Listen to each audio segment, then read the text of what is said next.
Hoy en No lo pillo, profe. caída libre. Hoy vamos a hacer un ejercicio de caída libre. La caída libre es un movimiento rectilíneo uniformemente acelerado, por tanto se va a regir por las mismas ecuaciones y gráficos que este tipo de movimientos que ya habréis estudiado. Entonces, brevemente vamos a recordar las características de estos movimientos. Un movimiento rectilíneo, la trayectoria es siempre una línea recta. Además, su velocidad va a variar uniformemente. ¿Qué quiere decir esto? Pues que la velocidad va a aumentar o va a disminuir su valor en proporciones iguales durante unos intervalos de tiempo que también van a ser iguales. Y esto implica que la aceleración sea constante. Os dejo aquí la ecuación, pero bueno, esta ecuación ya la conocéis. El incremento de la velocidad dividido del incremento del tiempo, pues nos da la aceleración, que es constante. Y luego os he puesto aquí a la derecha también las ecuaciones del movimiento rectilíneo uniformemente acelerado. Veis que es x igual la posición final igual a la posición inicial más la velocidad inicial por el tiempo transcurrido más un medio de la aceleración que lleva el móvil por el tiempo al cuadrado. Y la segunda ecuación que vamos a utilizar es la velocidad final que adquiere el móvil igual a la velocidad inicial más la aceleración por el tiempo. ¿Qué características tiene además un movimiento de caída libre? Pues que este movimiento se debe solo a la gravedad. Es decir, tenemos una aceleración que siempre va a estar dirigida hacia abajo. Por ejemplo, si tenemos un coche que se mueve por una carretera horizontal, pues la aceleración va a ser una aceleración horizontal. En este caso, cuando estamos en caída libre, la aceleración siempre va a ir dirigida hacia abajo.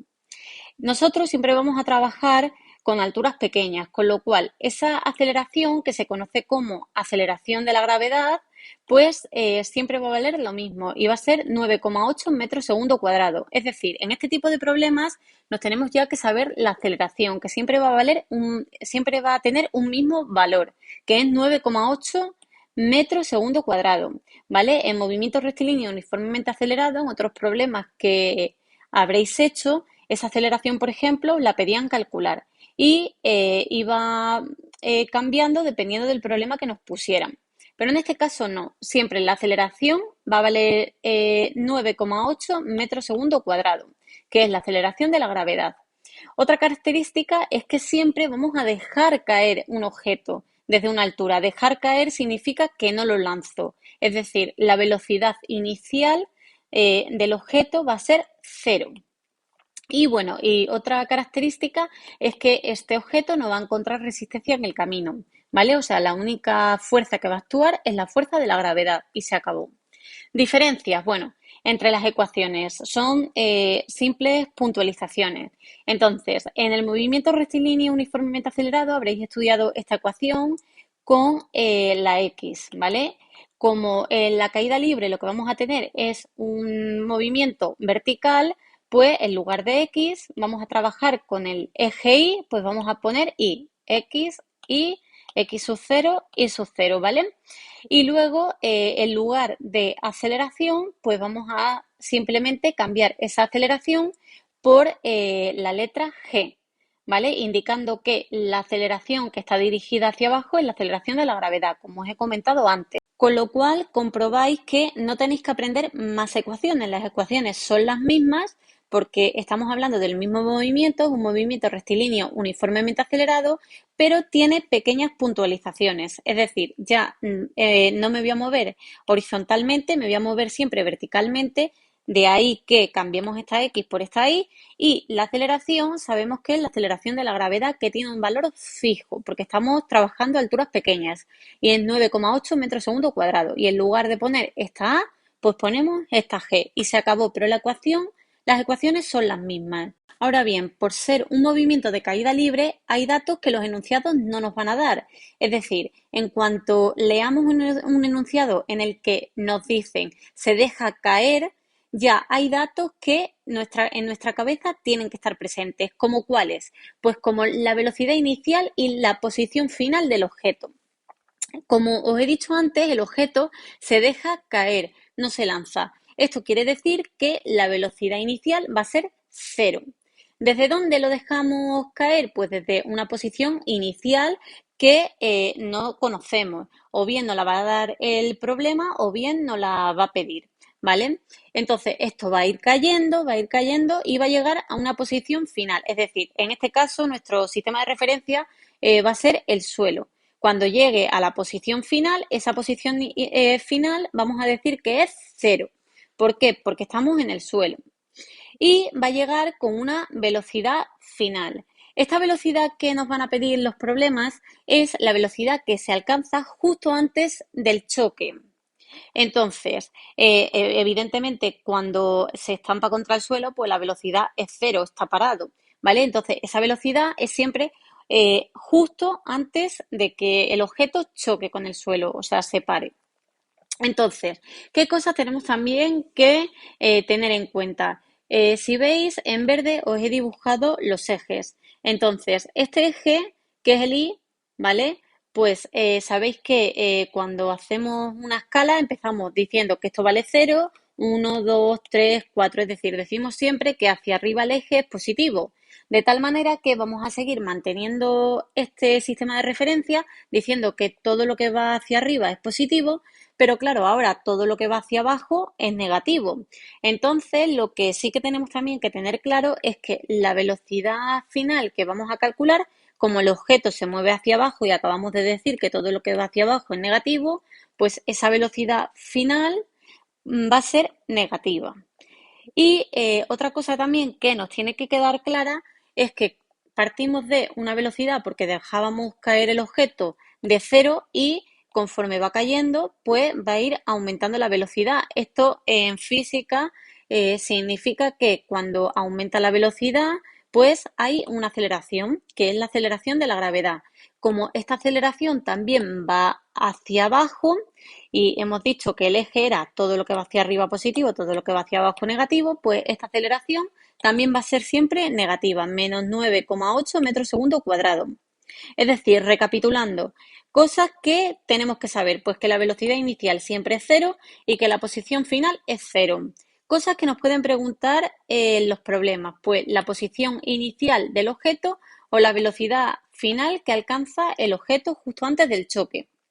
Y cosas también que tenemos que tener claras es que la velocidad final que calculemos va a ser negativa porque vamos a coger este sistema de referencia y que cuando sustituyamos la aceleración de la gravedad en las ecuaciones, pues la vamos a poner también negativa porque va hacia abajo. Bueno, y empezamos ya el problema que con todo lo que hemos repasado vais a ver lo sencillo que es. Dice, un cuerpo que se deja caer libremente. Aquí ya nos está diciendo que el problema es caída libre. Desde cierta altura. Tarda 10 segundos en llegar al suelo. Y nos pregunta, ¿desde qué altura se dejó caer? ¿Y cuál es la velocidad cuando llega al suelo? Es decir, os he vuelto a poner aquí el dibujito que os puse en la pantalla anterior. Entonces tenemos un objeto que se deja caer libremente y dice que tarda 10 segundos en estamparse contra el suelo.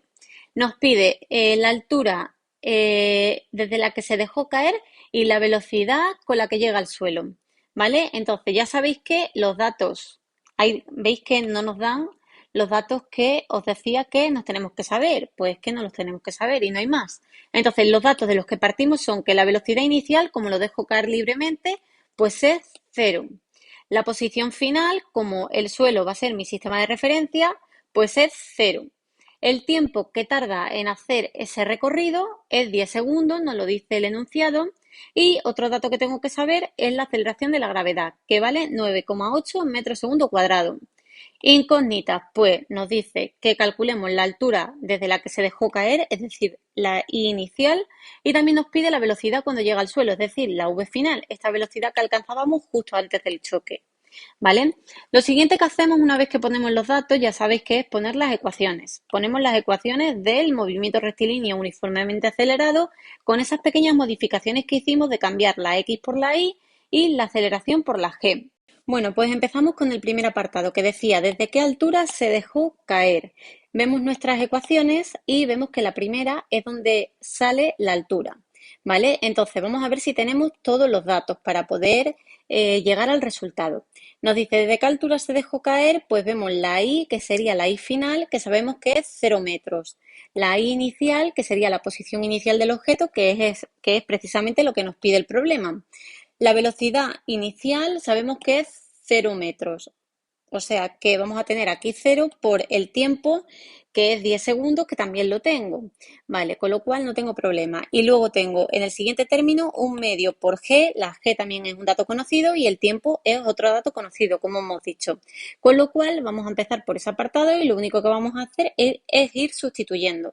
Decíamos y final 0 igual a i inicial, que es lo que me piden, la altura inicial, más 0 por t, más un medio por, cuidado con esto, habíamos dicho que la aceleración de la gravedad era negativa. Entonces ponemos entre paréntesis menos 9,8 por el tiempo al cuadrado, que es 10 al cuadrado. Opero y lo único, recordar que, bueno, este 0 por t se nos da 0, 0 por algo siempre es 0, ¿vale? Y en este miembro no tengo nada, pero lo que voy a hacer, como esta es la incógnita, la voy a pasar al primer miembro para despejarla. Este i sub 0 está sumando. ¿Cómo pasa al otro miembro? Restando, con lo cual nos queda menos i sub 0 igual a, esto era 0 y esto es un medio por menos 9,8 por 10 al cuadrado, que lo que voy a hacer es operar este negativo con este negativo, pues sabemos que se cancelan a un lado y a otro y la altura inicial pues nos da positiva. Lo único que hemos hecho aquí es la operación. Un medio por 9,8, que es 4,9 por 100 y nos da 490 metros. ¿Por qué en metros? Esto simplemente es una comprobación de las unidades. Aquí tendríamos la g, que es metro partido de segundo cuadrado, por el tiempo al cuadrado, que sería segundo cuadrado. Segundo cuadrado arriba y abajo se va y nos quedan metros. Bueno, y en cuanto al segundo apartado, nos dice cuál es la velocidad con la que llega al suelo. Pues vamos a utilizar la segunda ecuación, porque lo que nos pide es la velocidad final. Y como vemos, lo tenemos todo. La velocidad inicial sabemos que es 0, la g 9,8 y el tiempo nos lo da también el problema, que es 10. Lo único que vamos a hacer es sustituir. Con la precaución igual que antes, velocidad final es lo que nos pide, igual 0 más. La g es negativa, menos 9,8 por el tiempo, que es 10. Y como vemos, nos da la velocidad final, nos da un valor negativo. Esto es así porque recordaros nuevamente que en nuestro sistema de referencia habíamos dicho que la i, todo lo positivo, era lo que iba hacia arriba y todo lo negativo, todo lo que va hacia abajo. Con lo cual, la velocidad final siempre nos va a dar un valor negativo. Las unidades, como siempre, las recuerdo. Esto es la g, que es metro segundo cuadrado, por el tiempo, que es en segundos. Entonces, una s de arriba se va con una s de abajo. Y abajo nos queda una s, con lo cual las unidades son metro por segundo. Y ya sabes, si tienes alguna duda, déjamela en comentarios.